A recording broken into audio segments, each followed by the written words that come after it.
suis Bertrand Plouvier, né le 14 juin 1976, j'ai 45 ans. Après une enfance passée en Vendée, j'ai fait des études de droit dans le Maine-et-Loire, à Cholet puis à Angers.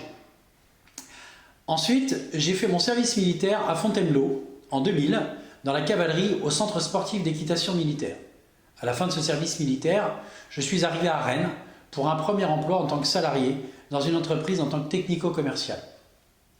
En 2002, j'ai rejoint l'Assemblée nationale en tant qu'assistant parlementaire de Roselyne Bachelot. 2002, c'est également l'année où je rencontre Anne-Françoise, qui deviendra mon épouse en 2005 et avec laquelle nous avons 4 enfants. Aujourd'hui, je suis agent général d'assurance à Saint-Nazaire.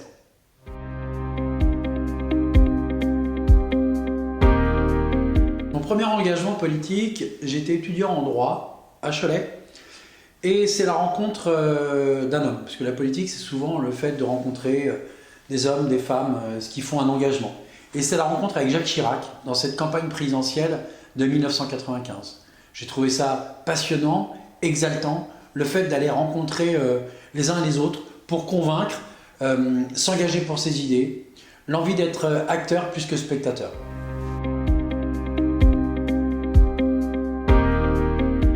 Ma première candidature, c'est en 2004, aux élections régionales pour la Bretagne. Candidat sur la liste de Jocelyn de Rohan, une candidature de témoignage, j'aurais à cœur de défendre cette région à cette identité si forte. Une identité forte, et d'ailleurs cet engagement il va se poursuivre avec une entrée au conseil municipal de Rennes où je vais siéger pendant 12 ans. Et en 2015, je deviendrai conseiller régional de Bretagne avec Marc Le Fur. Une campagne que nous avons menée avec l'importance d'avoir du lien entre les différents départements bretons. Une identité bretonne d'ailleurs qu'on retrouve à l'échelle de la presqu'île de Guérande et qu'on retrouve également sur la 7e circonscription et plus particulièrement d'ailleurs avec ces 3 communes morbihanaises que sont Camoël, Ferrel et Pélétin qui font partie de la communauté de communes de Cap-Atlantique dans laquelle je siège en tant qu'élu.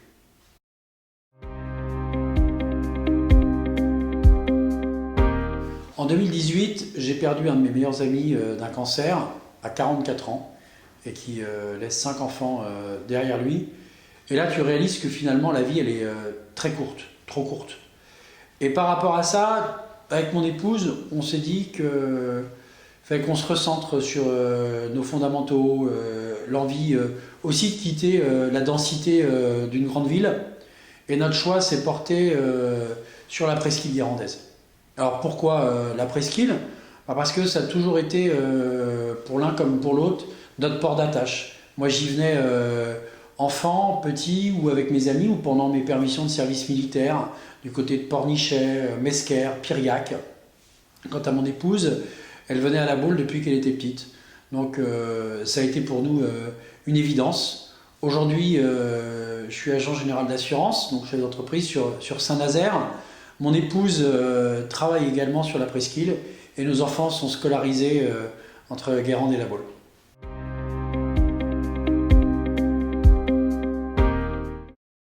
Lorsque je suis arrivé sur la presqu'île de Guérande, j'ai retrouvé Franck Louvrier, que je connais depuis plus de 20 ans, pour avoir travaillé avec lui au sein du RPR. Et lorsqu'il s'est engagé dans la campagne municipale, j'ai souhaité l'accompagner, rejoindre cette équipe qui souhaitait donner une énergie nouvelle à La Baule-Escoublac. Élu en 2020, j'ai le plaisir de représenter la ville de La Baule au sein de la commission de la Grande Brière-Motière et d'être administrateur du parc naturel régional de Brière. Je découvre 2 mandats très forts d'engagement au service d'un écosystème formidable qu'il nous faut préserver.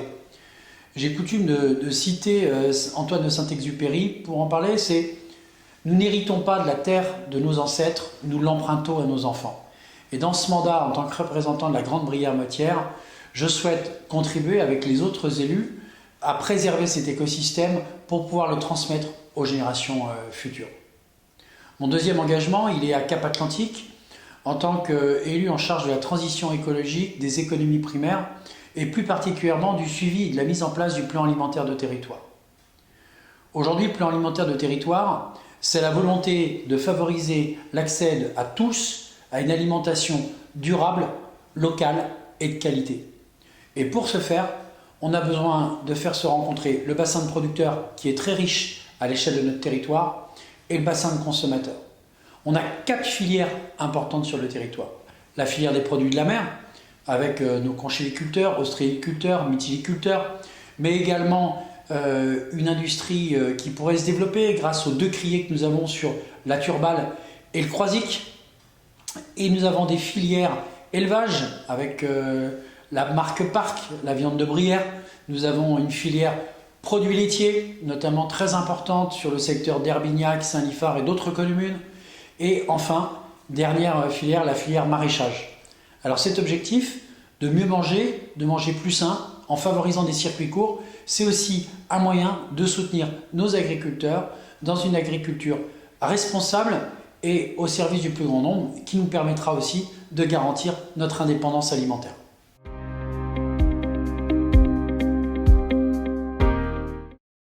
Mes expériences en tant que salarié, en tant que chef d'entreprise, mes expériences professionnelles diverses et variées, mes engagements en tant qu'élus locaux et régionaux m'ont permis d'acquérir des compétences qui aujourd'hui me sont utiles dans le débat national.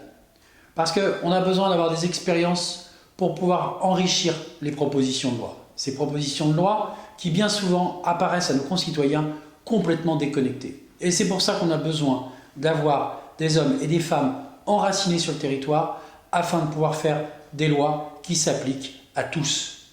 Et pour avoir une portée nationale, il faut avoir une écoute locale.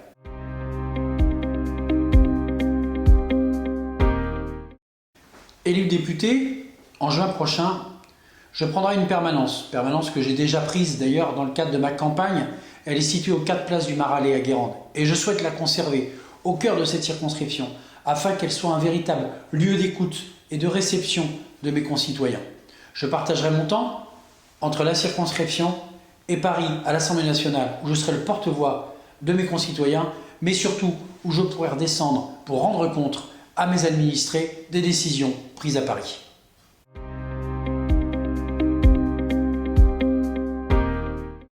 Élu député en juin prochain, je m'engage à être pour vous un député actif, constructif et attentif. Un député actif, c'est le député qui vote les lois lorsqu'elles vont dans le bon sens. Un député constructif, c'est celui qui va les améliorer, celui qui va les amender, celui qui fera en sorte que ces lois soient connectées à la réalité de nos concitoyens. Enfin, un député attentif. Un député attentif, c'est un député qui est ni godillot, ni frondeur.